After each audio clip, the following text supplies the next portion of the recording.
The question came to me was about rings and how often we change rings and why we don't change rings every 10 hours like they do in dirt bikes. Well, we're talking two different engines completely. And the main reason that a dirt bike requires ring changes more often is primarily due to port shape design width mainly. The wider the ports, the more the rings kind of snag in port, and it'll wear the outer edge of the ring kind of around. We call it ring clipping, and then that causes a loss of compression. This is a new ring. This is a 044. This is a brand new ring. This being an 044 metal tag saw. I don't know what year they went to the metal tag, but in 2001 they turned to a 440. So this saw is older than 25 years old. This is the original ring. And I believe it's the original piston, original cylinder, original everything. And I can measure this ring in any way that I want. I can put it in the bore. I can measure end gap. I can measure the thickness of it. I can measure ring tension. This ring measures identical as this ring. This is brand new. I believe this one to be over 25 years old. How many hours is on the saw? I do not know. Not a lot, probably, but definitely has some hours on it. I got enough hours to get a good carbon buildup. It's got a couple little scratches on it. And they ask me, when do I change rings? Well, generally I don't change rings. I change the whole piston assembly. You can see all these machine marks in here, right? You can hear me scratching them. Intake and exhaust, they're both there. This side's discolored some from age, so it makes me believe it's original. This piston has 400 or so hours on it. I know this because it came out of an M-tronic saw, so I can tell you how many hours is on it.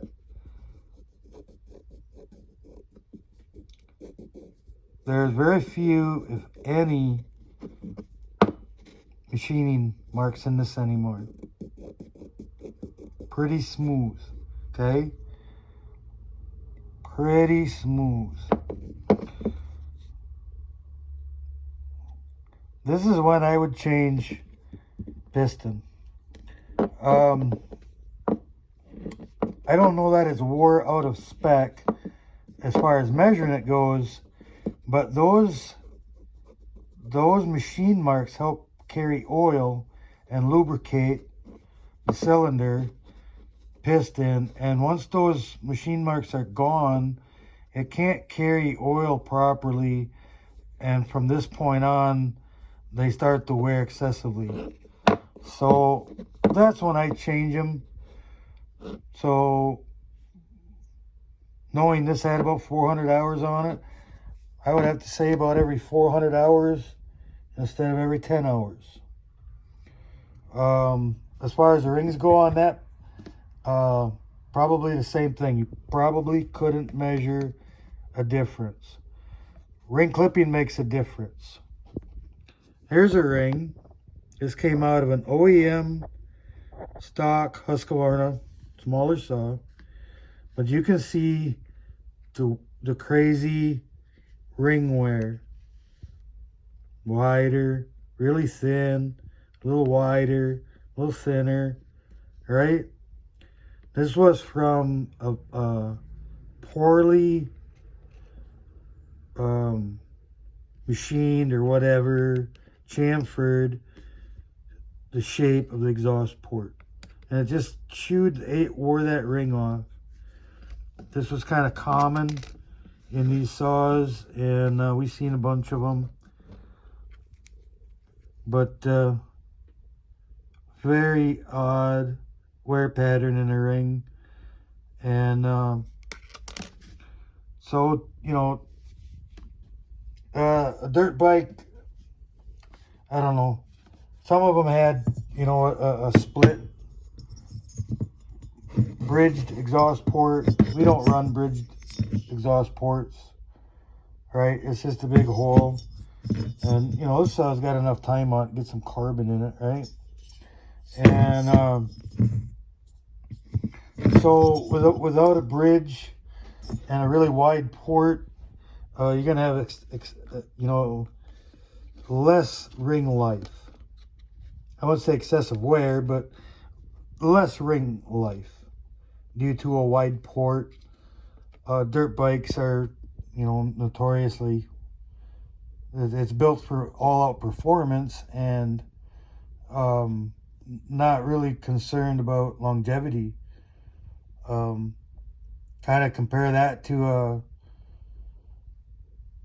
NASCAR race going 500 miles on a track versus a dragster going a quarter mile. Rebuild the motor every quarter mile. That engine wouldn't last in a 500-mile race. It probably wouldn't last in a 10-mile race.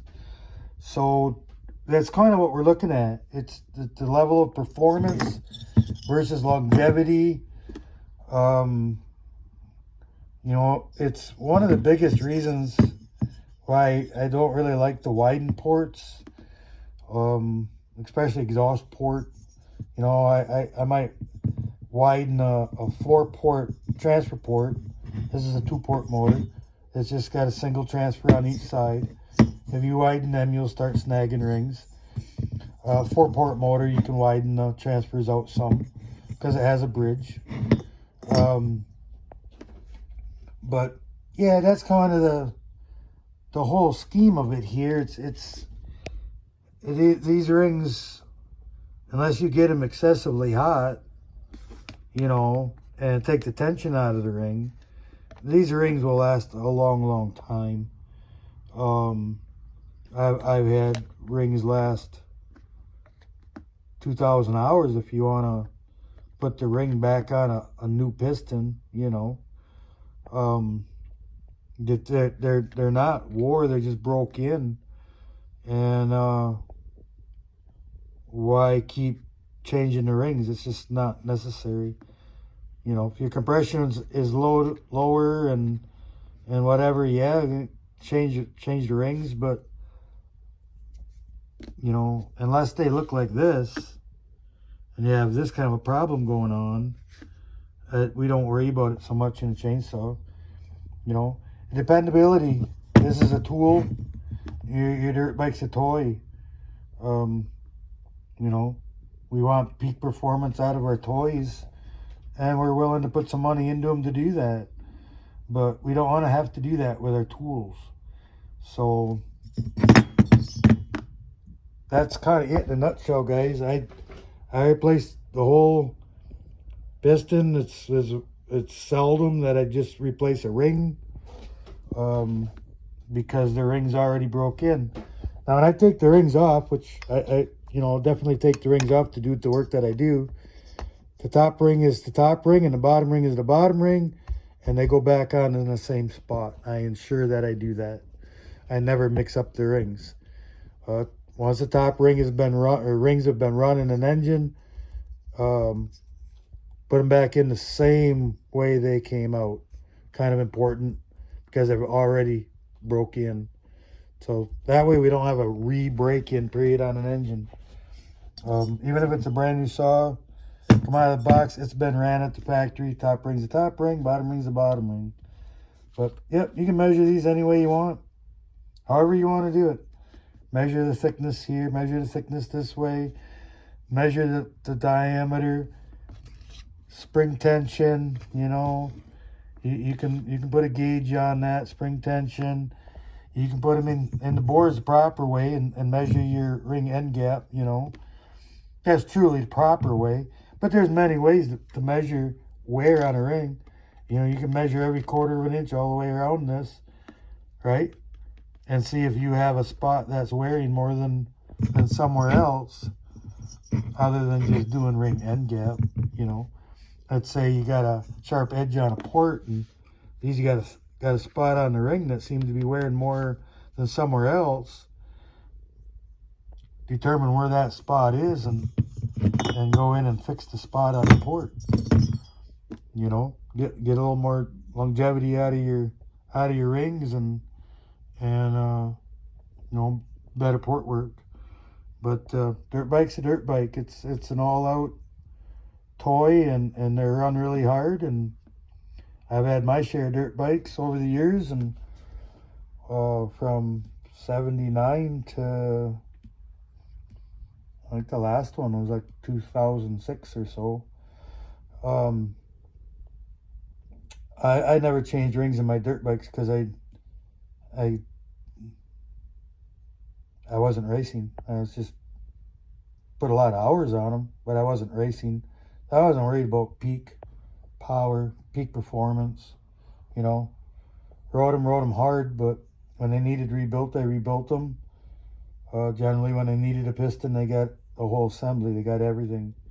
And, you know, main bearings too, once in a while. You'd start getting a loose crank, and we'd split the cases and completely do a rebuild, or rebuild a crank even, you know. That's dirt bike stuff is different than chainsaw stuff. They're not the same motors. Like snowmobiles, ATVs, dirt bikes, any two-stroke performance out there, you know. And boat motors is a whole nother deal. So that's the thing on rings. Another question was, I get, well, why 32 to 1?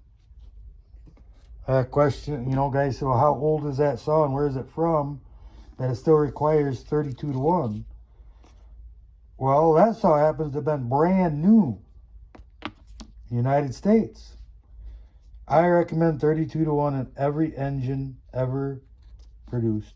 Two cycles. You know, we can go back in history. I